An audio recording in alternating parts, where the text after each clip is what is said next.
Well, as you may have heard, the Toyota has a bit of a problem at the moment. Not really sure what it is. It's just making a grumbling noise down in the front end somewhere in the front driveline. So we're hoping it's not too bad. But it's taken me 5 weeks, almost 6 weeks to get it into a mechanic to have a look at it. It's just unbelievable how busy everyone is. So we've been staying at a caravan park in Perth, and we've just recently moved up to the hills where we're house sitting for some people that are lucky enough to be going to Exmouth for 3 weeks.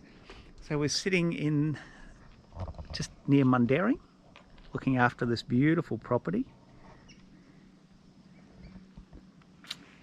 as well as a few other things.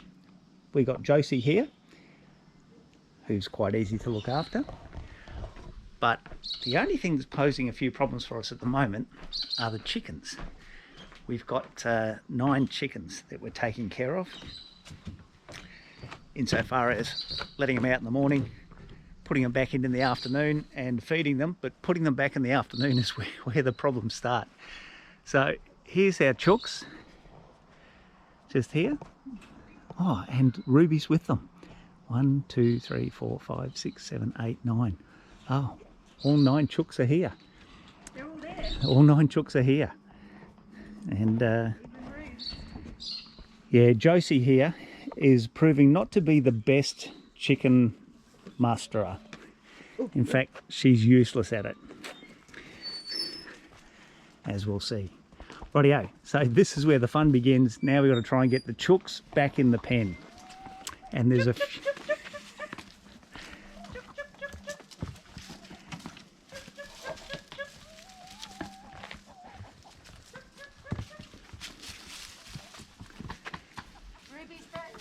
Ruby's first in. So there's one of the big black ones, probably that one, is not easy to get in, and there's a little red one that we've nicknamed Ruby. She's a troublemaker. Oh, one always round the back. Oh, come on, in we go. Maybe you go in, walk in, Lise.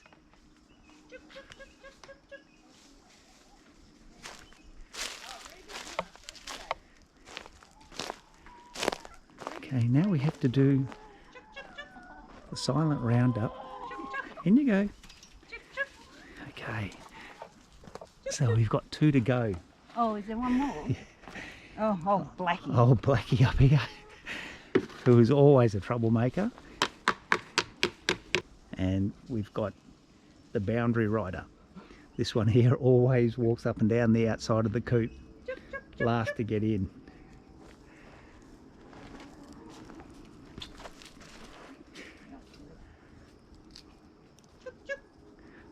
Good girl.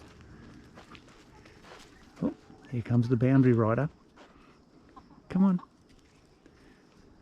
Now the trick is to try and get number 10 in without letting numbers 1 to 8, or sorry, number 9 in without letting 1 to 8 out. So I need to sneak down this way, and we might have had a win. Yoo-hoo! Look at that. All the chooks are in the coop.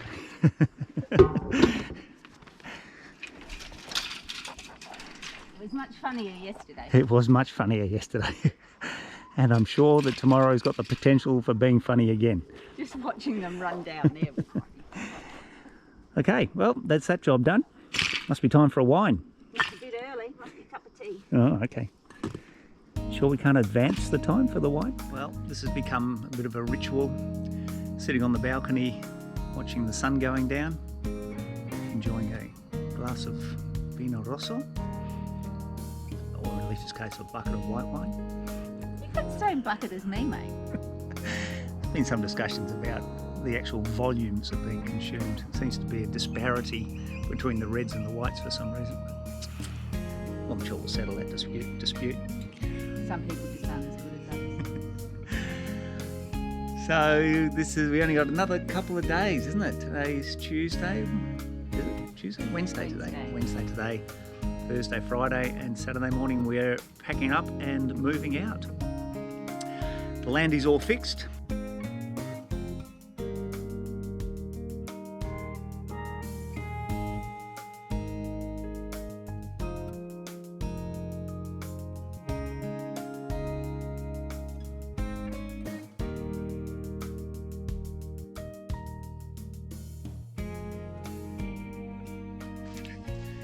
This is Lake Ballard, about 200 kilometres from Kalgoorlie, northeast, I guess, of Kalgoorlie.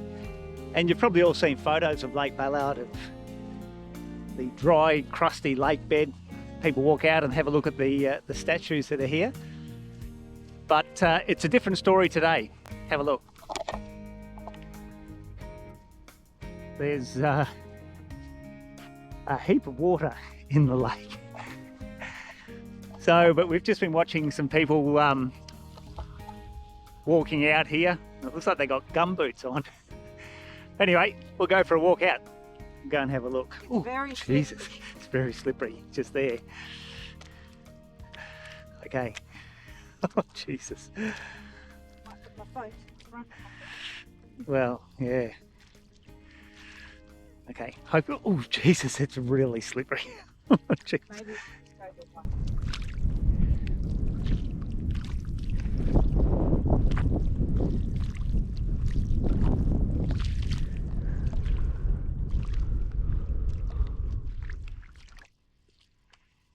How much fun is this? There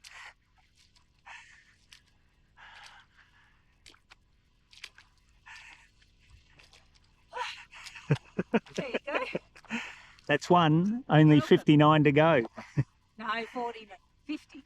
Is it? 51. 51. Oh, only 50 to go. Piece of cake. And when you have a look out over the lake, they are spread a long way out. On the very slippery lake. Yeah, I don't think we'll be doing all 50.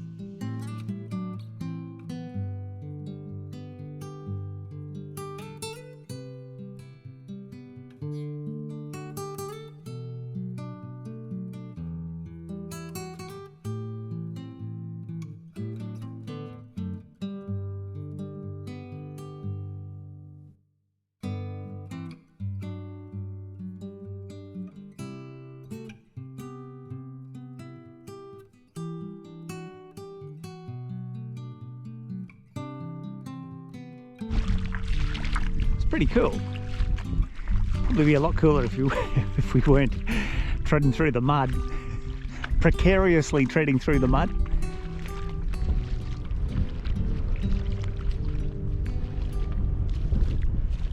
Concentrating very hard. Sun's going down here at Lake Ballard. Just counting down the minutes till 5 o'clock. So we can crack open a vino.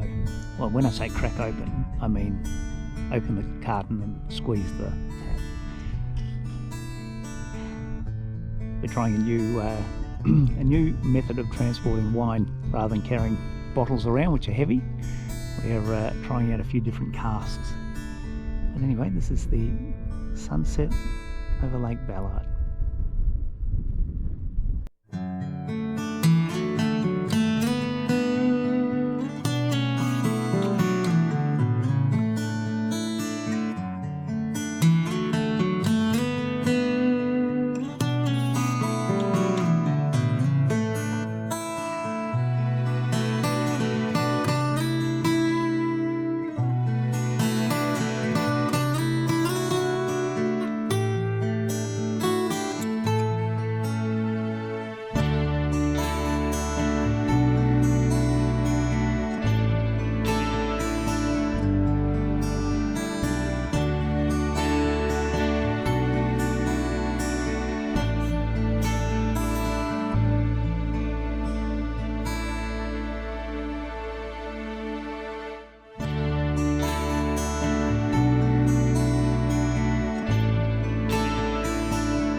So we're out of Lake Ballard this morning. That was a really lovely stop there. Shame about the flies, but it was really good. Especially the fact that there was so much water there was quite incredible. And apparently it wasn't there 3 days ago. So, but anyway, we just stopped for a quick rest stop and a quick fossick. We're in gold country. So Lisa's just going to pick up a couple of nuggets. Hopefully the gold nuggets, not the camel nuggets that we're seeing around here. So we're on the road from Menzies to Sandstone. It's about 280 kilometres, I think.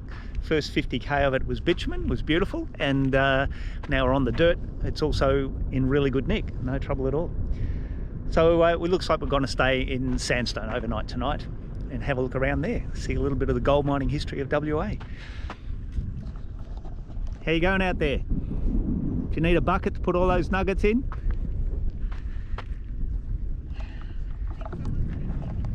We can't get too much gold because we're pretty well maxed out on weight, so we don't want to carry too much with us. All right, rest stop's over. Time to keep going. Still got a couple of 100k to go yet. This is great country. Central Western Australian goldfield country.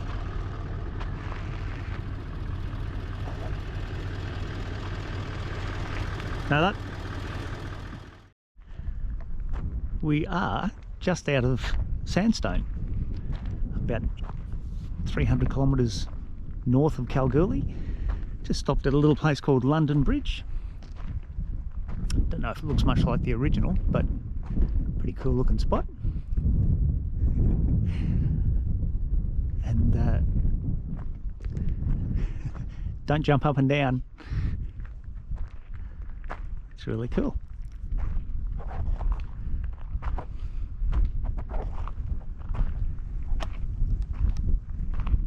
This is old abandoned mine sites, also on the Heritage Trail out from Sandstone. Anything in the fridge? No, I'm not opening it. Where you find the body. It could be bodies. Go and do it. No bodies. So there's heaps of old mine shafts around here. Just have a look how deep this one is.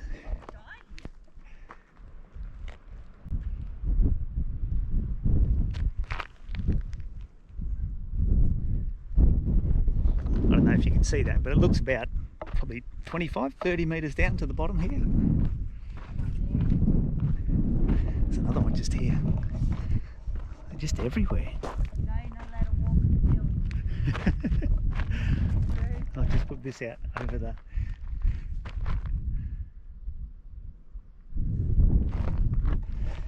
You know, no idea what that looks like. I'll have to have a look. There's just old mine shafts everywhere around here. It's incredible.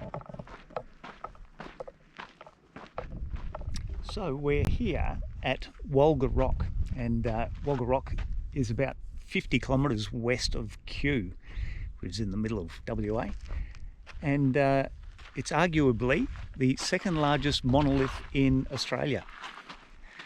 Little sign there that says it's WA's Ayers Rock. It looks a lot like Ayers Rock. So we'll go and have a look. There's apparently quite a collection of Aboriginal glyphs, I think they call them. Anyway, Aboriginal art of one sort or another. Has a lot more flies than Ayers Rock. Didn't you bring your thing? I did bring my thing. It does have a lot more flies than Ayers Rock. So here it is, Walga Rock. Go and have a look. Yeah, and look at that underneath the boat here. It almost looks like... It says there's 4 lines of writing. Yeah, very interesting. Where are we? Must be 600 or 700 kilometres from the coastline in any direction. Wow, that's quite amazing.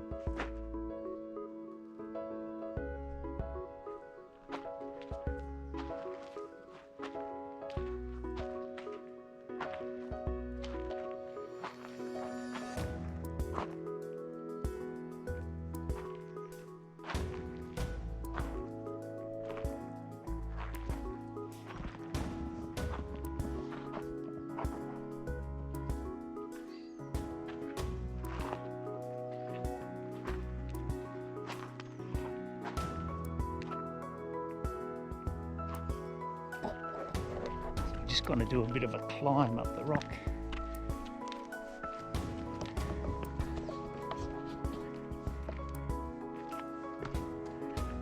so it's only 40 metres high, something like that, easy to climb. They said it had its own set of devil's marbles at the top. This looks like them.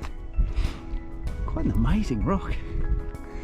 We thought the Northern Territory did rocks well. This is a good rock. Well done, WA. Nice rock. These are cool. Walga Rock marbles.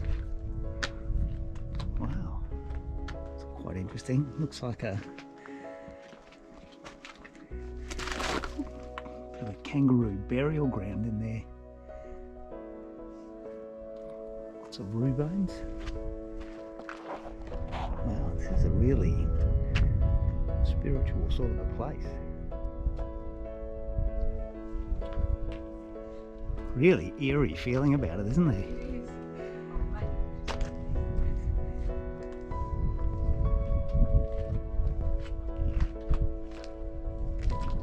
Let's have a look over there. I don't know how well it's going to come out in the video, but there's great sheets of rock just cracked and separated from the layer underneath them.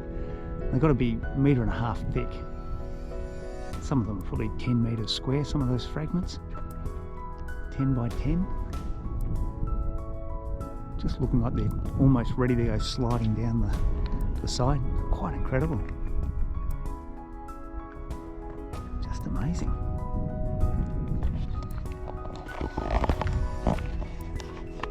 So we were told, or we read, that you're quite welcome to climb Walga Rock, but to do it with respect. And you can see why. It does have a very spiritual feeling about it. It's quite incredible, actually. Quite an eerie day, a little bit overcast. But it's just beautiful. It's a really incredible spot. Certainly worth the drive out. So it's about 50 kilometres out of Kew, almost due west.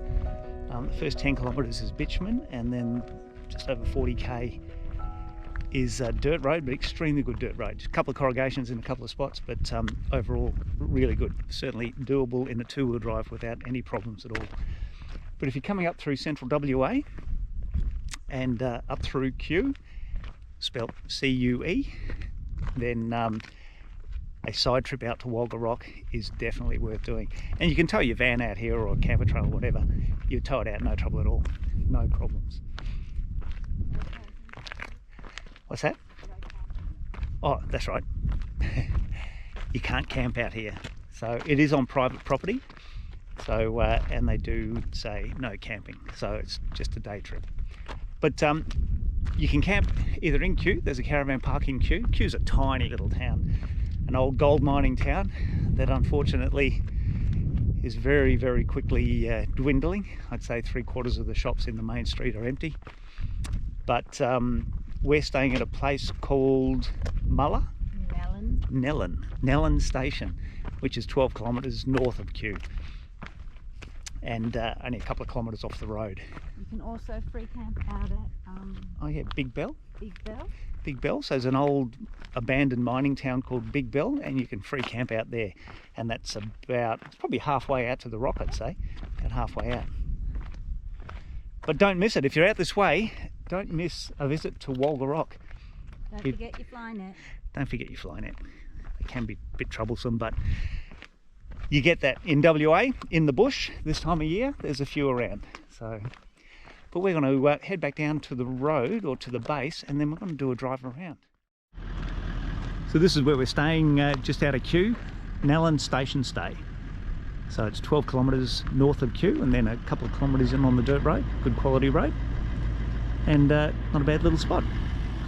So here's the campsite at Nellon, which has been quite okay, pretty good. In amongst the bushes, nice little fire pit there. I'll take you for a walk up and just show you the common facilities. So it's quite a big area. There's plenty of room. It's quite free-form camping, and they've got some sites over there. You can actually pre-book a grassy site if you want a grassy site. Other than that, it's just on the red dirt, which is not too bad. Must be peak hour. So this is the kitchen area. Not sure how this will come out because it's pretty dim in here. Have a look at this great old country style kitchen. How good is this? And this is the common user area, which is pretty cool. But I'll show you something that is pretty cool. Have a look at this little critter down here. How's this for the cutest little dog? Hello, fella. A little corgi.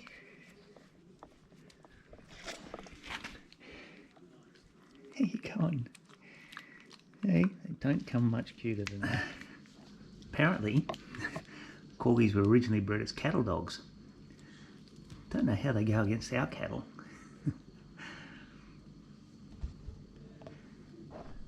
Alright, enough cuteness. Okay, I just want to touch on using UHF radios. So the Great Northern Highway is a really busy road. There are lots of mining vehicles there, hauling iron ore up to the northern ports. Some of these semis have 4 trailers, so they're over 60 metres long, huge rigs, and they're all doing 100 kilometres an hour.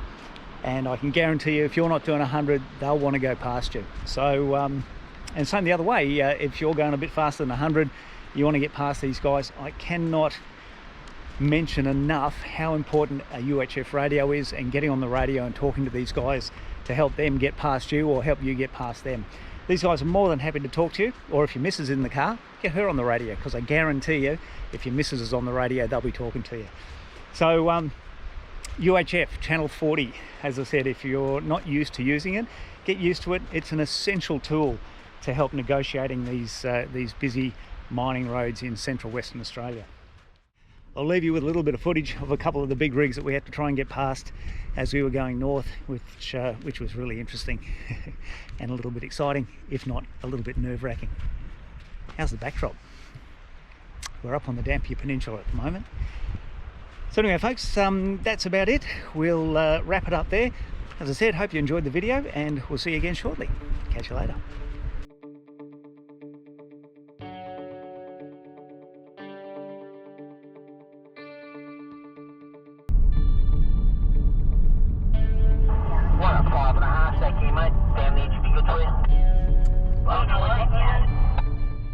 If you can see this crazy stuff going on at the moment.